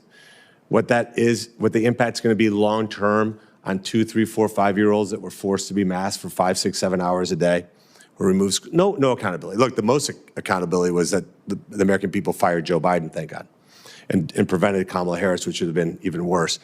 But we do have the ability to go into the current administration and say who within Homeland Security still has a job that perpetuated these policies. Because in my mindset is anybody, especially the person who wrote that memo that literally made my hair stand up, how is that person still employed by the United States government? And I think we need to ask that question while we have an administration that actually wants to protect civil liberties, that actually wants to protect the American people. And we cannot just ignore this. And again, there's a lot of things that have happened that I've seen in my 8 months here in D.C., but this report was so outrageous. And the fact that my Democrat colleagues have no interest in listening to this says it all. So thank you again, Mr. Chairman, for holding this very important hearing, and thank you for all the witnesses for being here. And again, Mrs. Crowder, truly apologize for what you went through. It's completely insane, not just to you, but anybody who had something like that happen to you. And part of oversight is not vendetta or revenge. It's removing people who abuse the civil liberties of Americans. And so far, the court has been consistent in upholding the president's right to hire and fire people in the executive branch. I agree with you completely, because we need to make sure that these programs don't come back again. The issue of anonymous accusation reminds me of a scene that I saw in Venice. There's a lion's mouth, Boca de Leone, and the Doge was like the king of Venice, and you could anonymously just put it in there, but you could lose your head or be imprisoned for life by an anonymous tip. one of the evolutions beyond that is sort of the idea of due process, that you can't just be secretly accused of things. And I think there is a real danger to that. And I think that's what happened in this case. And if this is somebody who works still as an air marshal, that person doesn't need to work as an air marshal. If it was a colleague or somebody that tried to get your wife in trouble, somebody did it. I have a feeling that it's malicious, actually. And I don't have information on that, but we want to get to the bottom of that. And the people who created and ran all these programs, of course we do. And I think your point is well taken on human rights. We have all kinds of strings that are supposed to be attached to human rights. If you're not a democratically elected government, I've tried using that one before because there are many coups that occur around the world. We keep sending them. I mean, Egypt still lives under a military rule after a coup. Technically, they're not supposed to. There was something called the Leahy Amendments. They're not supposed to get foreign aid now, but we do it anyway. We just exempt them from the Leahy Amendments. But things that we would enforce on other countries, we certainly should enforce on others. There are big categories of people, Arab Americans, Muslim Americans, who have been abused by this stuff. But it really isn't always just either the color of your skin or the color. It could be the shade of your ideology. You could be a homeschooler or a Donald Trump supporter. You could be all kinds of things that may be outside some sort of mainstream. And to target those people is anathema to what our country stands for. I appreciate everything all of you have done in this. I appreciate your testimony today. And the records. I would like to enter into the record a set of redacted documents produced to the committee as part of this investigation. I'd also like to enter the statements for the record from the Air Marshal, National Council, and other stakeholders. Without objection, these records will be entered into the record. Senator Hawley's on his way, so do you have any more questions? Senator Moreno, do you have any more questions? We have one senator that wants to come and ask a few questions, so I am going to wait another minute or two. Do you have anything else? No. So just, Mr. Levin, you're an attorney. I'm not. So I'll ask you this question. If Congress passed a law called the Quiet Skies Law, what would the Supreme Court say? That had the same substance as this. Same substance. In other words, if we passed a law that said that the U.S. government can surveil American citizens who they suspect without any evidence of maybe committing a crime, and we passed that law, we all cheered and we passed it, and super bipartisan, and we threw a big party and had a ribbon cutting ceremony for the law and photo op, what would the Supreme Court say? Well, two thoughts. One, we've seen past laws that aren't that different from that maybe, right? And so it's hard. And there is a balance, right, a policy balance. It's possible the Supreme Court, if it's not narrowly tailored enough, would invalidate that. Because it's unconstitutional. Because we have a presumption of innocence in this country. Because if I decide not to wear a mask on an airplane because the rule is insanely stupid, I shouldn't be prohibited from ever flying again. If I want to travel to Washington, D.C., and I want to do whatever I want to do in Washington, D.C., that's well within the bounds of the law, that doesn't give any administrative agency the right to decide I can't fly somewhere else. It doesn't give the government the right to have somebody follow me and creep me out in the bathroom and decide whether I'm getting too many sugars in my coffee or if I'm going to the wrong yogurt place. And that report shouldn't be published inside some sort of official government document. Because, Mr. Chairman, there's a difference between somebody who has power because they're giving it to them because of some administrative things, or somebody actually real power. Somebody who has a badge, who has a gun, who has the ability to arrest you, has the ability to take your civil liberties away. That's what happened over the last 4 years. And Americans should be equally outraged about all this. It should not be partisan. But I would interject that I think it's longer than that. And I think one of the witnesses mentioned this. This fear really originated after 9/11. So when they passed the Patriot Act, one of the things in the Patriot Act said that the government could go to your local library and give a secret warrant. It's not a Fourth Amendment warrant. It would be a FISA warrant. And they could get all of the different books that I read when I go to the library. All those could be confiscated, a list. But they went even further. They said that that you will put the librarian in jail if she reveals to me that the government is looking at my reading list. So we did a lot of things out of fear. And that fear from 9/11, look, there was anger, it was justified. There was a war, I think in many ways also justified. But we let down our guard on our constitutional liberties, and it's in times of fear you have to be most careful about them. We probably have 1 million Arab Americans in Dearborn. We probably have 10 million Arab Americans that are part of our country. Many of them are citizens. We even have Colombian Americans. They all deserve the same protections. That's many of the reasons why they came here. So, but it is decently ironic that the Democrats looked the other way while our border was open to 10 million illegals streaming across our border. I'll grant you that. So I will turn things over to my great colleague from Missouri. Thank you very much. And thank you, Mr. Chairman. Thanks for holding this hearing, number one, but thanks for waiting for me as well. And thanks to all the panel for being here. Marshall, I want to start with you, and I apologize if you already covered this. I've been going back and forth to other hearings today, but I just want to ask you, coming back to your wife, did you find out, how did she get added to that database? Why was she flagged in the first place? And who did it? Do you know? I mean, at what level was the decision made?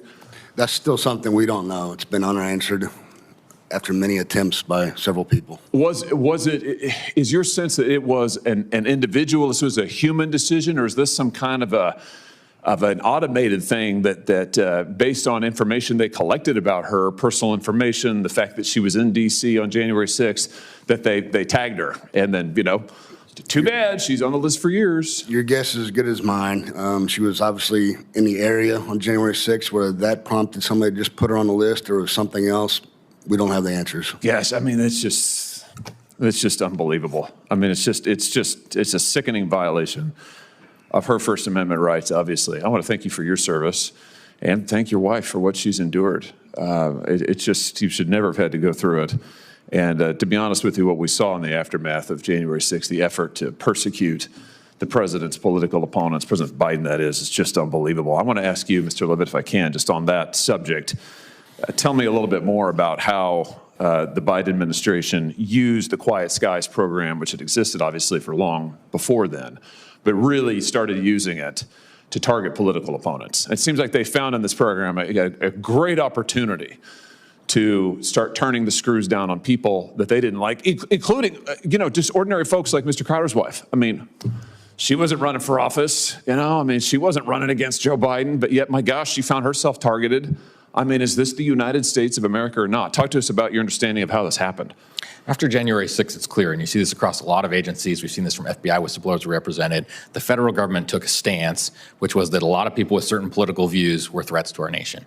And so that certainly manifested itself in lots of ways, and one of those was these different types of travel lists. So people who were there on January 6th, as has been mentioned, people that maybe were members of a group or expressed concern about wearing masks in public because of their effectiveness were all put on lists like these. The most still unanswered example is Tulsi Gabbard being added to a list after she criticized Kamala Harris. And again, the TSA's self-serving, I can't say TSA, someone in the government's self-serving leak to the New York Times said, no, it's okay. It was because she was associated with this person at the Vatican. She went to a conference there, but it clearly says Mick Mulvaney went as well. Many of you know Mick Mulvaney. He didn't get added to a Quiet Skies list when he flew back to the U.S. So it just puts the lie to the fact that this was the justification. So again, whenever you have secrecy, we've talked about all the civil liberties concerns, but whenever you have secrecy, there's also the additional threat that it will be used in secret ways to target people that go above and beyond just, well, we all have to endure it. It's part of being safe in America today. That's targeting. That's weaponization. And it's kind of incredible, isn't it, that after all these years, to come back to Mr. Crowder's wife, we still don't have any idea exactly how she got added or who did it. I mean, so there's the evasion of accountability. You can't go and say, well, you know what, you're fired. You did that, that's an abuse, you're gone. It's the classic bureaucratic deep state. Oh, well, we don't know quite how it happened. It just so happens, though, that everybody who looks like they may have been politically of a different mindset than the last president gets targeted. I mean, who gets the FBI knocking at their door early in the morning? Is it people who are Biden voters? No, amazingly, it's not. It's people who go to school board meetings and ask about masking policies. Who gets the FBI SWAT teams at their door? Oh, it just happens to be pro-life folks who had the audacity to exercise their First Amendment rights by walking on a sidewalk. I mean, it is unlike anything I think we've seen in this country's history. Mr. Tabby, if I could just come to you, will you help contextualize this? I mean, we saw, and you've reported on this, we've seen abuse across a range of agencies. It wasn't just Quiet Skies, what it were. It was the FBI. It was the IRS. It was agency after, it was DHS, right? I mean, it was agency after agency. Just fill in the blanks here for us. Help us understand how what we're talking about today is sadly just one piece of a massive, seemingly whole of government approach to try and delegitimize anybody who disagreed with the last administration. Sure, and thank you, Senator Hawley.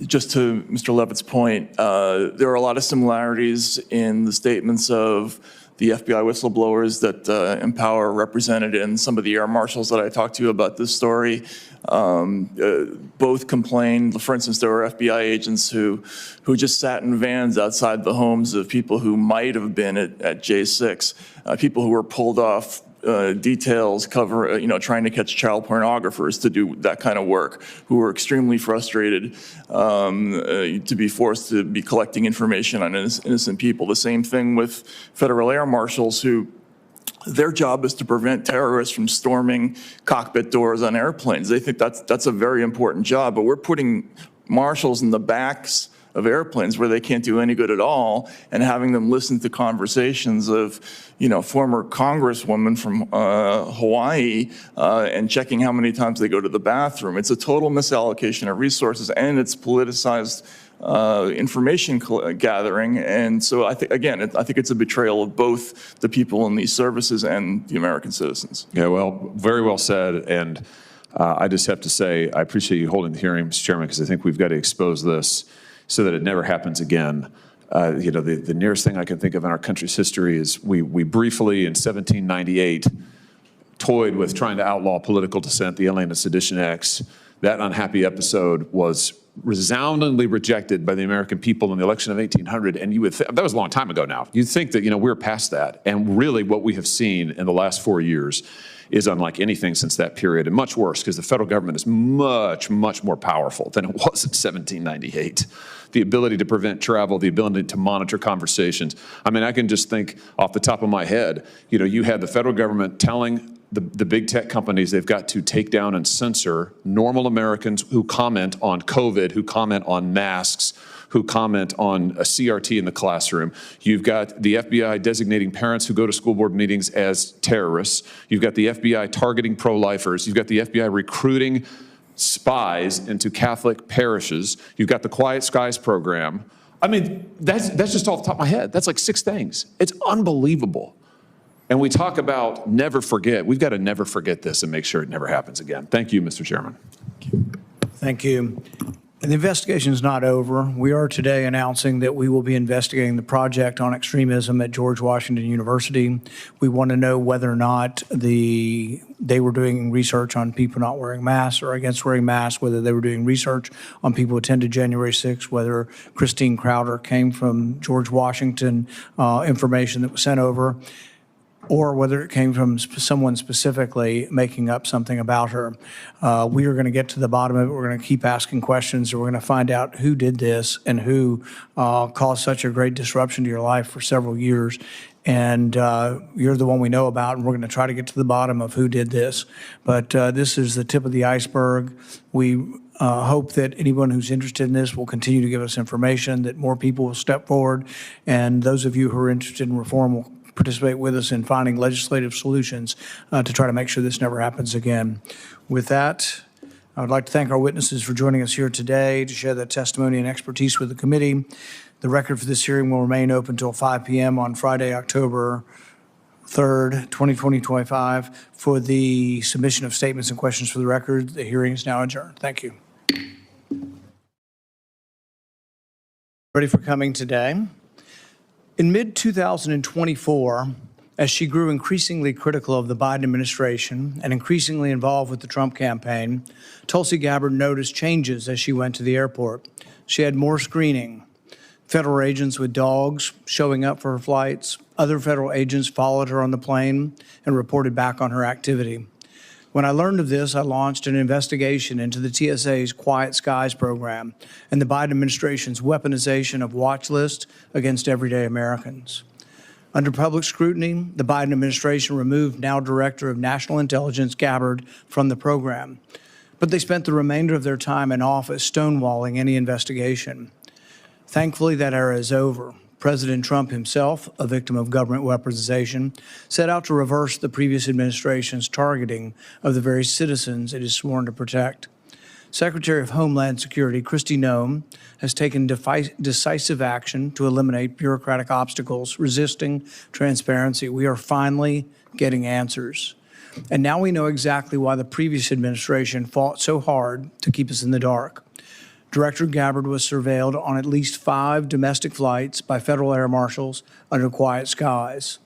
Internal records for her targeting show her congressional portrait and that she was a former Congresswoman from Hawaii.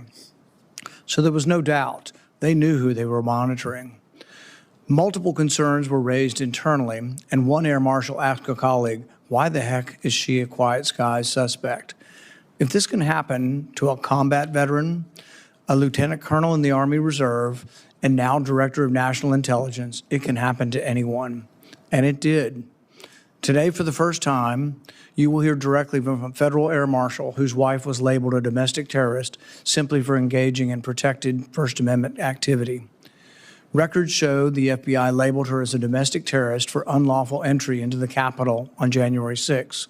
But she didn't enter the Capitol. She came for a public support of the president, and they knew it. Her phone location data did not put her inside the Capitol. Facial recognition did not identify her inside. She had no criminal record and no history of extremist views.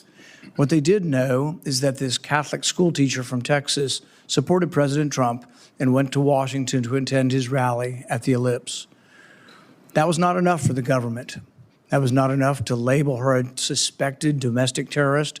For 2 years, her family was surveilled when they flew. This was not an isolated case. It happened to hundreds of Americans.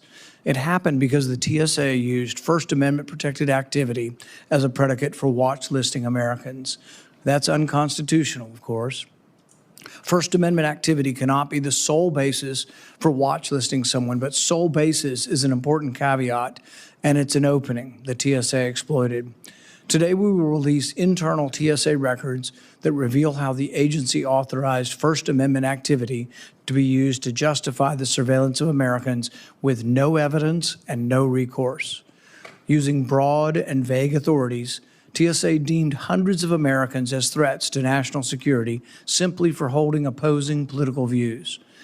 The federal government used its investigative authorities, anonymous tips, and university research institutions to build a flimsy case to put them on the watch list. They didn't just coincidentally watch list hundreds of people who attended the same Trump rally. They did it intentionally and obscured the process to create plausible deniability. For example, documents obtained in my investigation reveal that TSA relied on data collected by the George Washington University Project on Extremism. Consider this. First, DHS funds the Project on Extremism, an external partner not bound by the same laws and regulations as federal agencies. Then, the Project on Extremism identifies supposed domestic threats by meticulously tracking January 6 defendants. DHS then uses the Project on Extremism reporting as evidence, sometimes the only evidence for putting someone on a watch list. But the abuses weren't limited to January 6th. The TSA also viewed skeptics of COVID mandates as threats. Simply removing a mask on an aircraft got 12 Americans watch listed. Records also show 3 current members of Congress, all Republicans, were included in the companion Silent Partner program, either as a sitting member or while seeking elected office. A cursory review would have revealed them to be either a member of Congress or decorated active or former U.S. military members. In fact, they were surveilled likely for activities that were official duties during their time in the military or in Congress. All of this was wrong, and I'm glad that these abuses are beginning to be exposed. I commend Secretary Noem for ending Quiet Skies, but our work is not done. We must make sure that this program does not come back under another name. Every official who directed or approved surveillance of Americans for protected speech must be removed from office. Full transparency must become the rule, rather than requiring a year of investigation. The result will be a process that respects the Constitution, ends real-life shadow bans against Americans, and gives all of us the assurance that our government is focused on protecting us, not on chasing political ghosts. I now recognize the ranking member for his opening statement. Well, thank you, Chairman Paul. Throughout my time in Congress, I have heard repeatedly from my constituents, particularly from members of Michigan's Arab and Muslim American community, about serious issues with the government's watch listing and travel screening practices. And while I appreciate the opportunity to discuss that today, I first want to raise some concerns about some other critical national security work that this committee is responsible for, but unfortunately the chairman of this committee has not prioritized. In a matter of hours, 2 critical Homeland Security authorities are set to expire. Cybersecurity information sharing protections that protect our economy against cyber attacks, and authorities that allow federal law enforcement to detect and mitigate threats posed by drones. We were scheduled to discuss these 2 bills to renew and improve these authorities 2 weeks ago, but unfortunately, the chairman abruptly canceled the meeting with absolutely no explanation.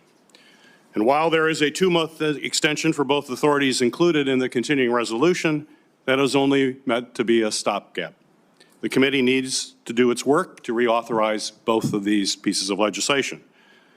But even though bipartisan leaders in the House, as well as the Trump administration and a bipartisan coalition in the Senate all support extending this legislation for 10 years, our chair, Mr. Chairman, you have not held a single hearing on these issues, and you canceled the only meeting where the committee had an opportunity to discuss them. These actions risk making our nation less safe. This committee should not simply walk away from its responsibility to actually be a leader in critical Homeland Security matters. And similarly, while I share your concerns about government being weaponized for political purposes, quite frankly, I find it odd that you have chosen to look backwards at this now that this program has ended, while at the same time, President Trump is openly directing the Justice Department to prosecute his perceived enemies by ordering also the closure of bribery investigations into a political ally who's been investigated for bribes, taking bribes. We also recently saw the chairman of the Federal Communications Commission openly threaten the licenses of media companies over First Amendment protected speech. Mr. Chairman, I hope you will devote this committee's resources to conducting oversight of the current administration as well. Turning to today's topic, in December 2023, I published a report that demonstrated how well-intentioned screening practices have ballooned into a layered and duplicative system that sweeps up travelers who may pose no threat to national security, especially among Arab, Muslim, and South Asian American travelers. At that time, there were at least 22 different mechanisms that could lead a traveler to receive extra screening or be denied boarding. Americans must navigate this very complex system with no explanation of why their travel has been delayed or disrupted, and they have no real opportunity to fully redress what prompted additional screening in the first place. Congress doesn't even have a complete picture of the full scope of the system and the impact that it's had on everyday Americans. Almost all of the oversight mechanisms are internal to the executive branch, such as the Privacy and Civil Liberties Oversight Board and the Civil Rights and Civil Liberties Office at DHS. Unfortunately, with the administration's attacks on oversight, these mechanisms have now been gutted, eliminating one of the few checks and balances that Americans can use to protect their rights in this process. And that's why, following my report, I introduced, and this committee passed, the Enhanced Oversight and Accountability in Screening Act. It was the first real effort to provide more transparency and more oversight for this entire system of screenings. That's the topic today. This legislation requires DHS to reform the redress process and provide Congress with data on enhanced and secondary screenings by TSA and CBP, including their effectiveness. At the time, I asked, Mr. Chairman, I asked you to join me in working on this legislation, but instead you and the entire Republican dais voted against this transparency legislation. And I'm now working to update it now, and I would certainly love to have folks on this committee join me in reintroducing this updated version in a bipartisan way. As I've said countless times before, we must be able to protect our nation, but Americans who pose no threat to national security should not face a maze of travel screenings and a flawed redress process. We must bring transparency and accountability to our travel screening practices so that we can ensure government is effectively protecting our national security while also protecting our civil rights and civil liberties of travelers. Mr. Chairman, I'd like to introduce two things into the record. I want to move to introduce a minority response to the majority report into the record to clarify some of the information that the committee has actually received. It requires some clarification. I would also like to move to introduce my committee report from December 2023, identifying significant problems with the watch list and screening processes and calling for reforms that, again, passed this committee, but unfortunately received no Republican support for the reforms that we're going to be talking about here today. Without objection. You got to love fake outrage. You know, if there was such great concern for these CISA authorities, last week the ranking minority member had a chance to vote for the CR, which extended these authorities, but he voted no. So, you know, fake outrage is great, but it's fake. As far as the reason why we haven't gone forward with the CISA reauthorization is because CISA has been associated with some of the worst and most egregious abuse of First Amendment. What we're talking about today with the Quiet Skies is First Amendment abuses. So we want to make sure that no one in government ever uses government again to go to Twitter or Facebook and tell them to take down stuff that's protected by the First Amendment. So it is integral. And we will continue to fight to make sure if CISA is reauthorized or any of CISA's activities are reauthorized, that there are First Amendment protections attached. Mr. Chairman? Sure. You're conflating. This is not a reauthorization of the CISA as the organization. This is liability protections that have been in place for 10 years. Right, so it's going to be First Amendment protections added to that. These are, and you've opposed it, and that's a problem. Mr. Chairman, this has broad bipartisan support. The Trump administration supports this reauthorization. You had a chance to vote for it. You voted against it last week.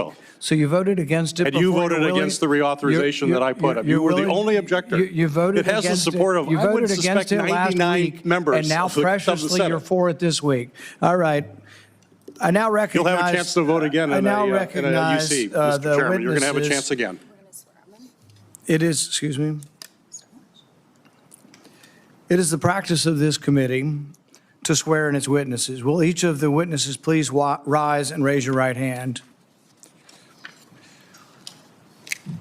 Do you swear that the testimony you will be giving before this committee will be the truth, the whole truth, and nothing but the truth? So help you God. Thank you. Our first witness is Mark Crowder. He's a senior federal air marshal with the U.S. Transportation Administration with over 20 years of experience. Before joining the Air Marshals, he served 4 years in the United States Marine Corps, 3 years as a uniformed police officer with the CIA, and 3 years as a deputy sheriff in Florida. Mr. Crowder, you are recognized for your opening statement.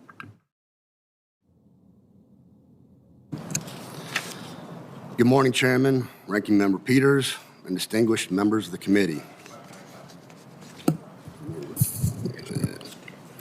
Okay, we'll try that again. Good morning, Chairman, Ranking Member Peters, and distinguished members of the committee. I'm going to start by reading a memo that I was advised to read by my management. The views I express are my own and should be construed as not representing the official policy or position of the Department of Homeland Security, Transportation Security Administration, or the United States. I've also been advised that whistleblowing is an official duty. With that being said, I'll go into my testimony. Again, my name is Mark Crowder, a senior federal air marshal with over 20 years of service protecting the American people. In those 2 decades, I have flown millions of miles to safeguard our nation. Like so many others, I answered the call to serve after the devastating attacks of September 11, 2001. Driven by an unshakable resolve to ensure such a tragedy would never happen again, at its peak, the Federal Air Marshal Service embodied the highest standards in federal law enforcement, renowned for excellence in firearms, tactics, and specialized training. Today, I come before you to report that those standards have been eroded. The agency's once clear mission has been distorted by career bureaucrats and political appointees who prioritize personal advancement over the safety of our citizens. My testimony will expose how federal law enforcement agencies sworn to protect the Americans have been weaponized to target the very people it serves. On July 15, 2021, while serving in the Houston Field Office Operations Unit, I was monitoring special mission coverage flights in our area of responsibility. To my shock, I discovered that my wife, Christine, seated behind me, had been flagged in the FAM system as a domestic terrorist, falsely accused of entering the U.S. Capitol on January 6, 2021. I was horrified. I knew with absolute certainty that Christine was nowhere near the Capitol that day. My wife, who has a disability that prevents her from walking long distances, had simply exercised her First Amendment right to attend a rally for President Trump before returning to her hotel. As a federal air marshal with a top secret security clearance, I immediately reported the alarming designation to my supervisors, noting that according to their system, I was living with a terrorist, a clear insider threat. The special agent in charge, William Opperly, instructed me to remain silent and let the investigation run its course. Shockingly, no one expressed concerns about the potential compromise of classified information through my household. SAC Opperly was later promoted to senior positions within the agency. From July 2021 until April 2023, Christine was subjected to approximately 13 special mission coverages. Each time she flew, teams of federal air marshals surveilled her. She was barred from checking in on the airport kiosk, online, and forced to endure long waits at ticket counters for TSA's verification of her identification and to take control of her luggage. She is then subjected to invasive secondary screening at TSA security checkpoints. After the checkpoint, she is then searched again at the jetway by the TSA's Advanced Threat Local Allocation Strategy Teams, also known as ATLAS. This treatment extended to anyone traveling with her, including her elderly mother and our daughter, causing them both significant distress. In one particular disturbing instance, I was off duty flying armed with Christine. The FAM team assigned to surveil her that day had to coordinate with me, an armed federal air marshal, traveling with an alleged terrorist. How could an agency allow such a glaring operational and ethical conflict to persist? I only learned of my wife's designation because of my insider role within the agency. How many other innocent Americans have been falsely labeled as terrorists and surveilled without their knowledge? How many had their conversations, travel companions, and devices unknowingly monitored? With the assistance of Sonia Labasco and the Air Marshal National Council, I exposed this injustice and halted the surveillance of my family. At the same time, Quiet Skies missions and those targeting Americans who attended January 6th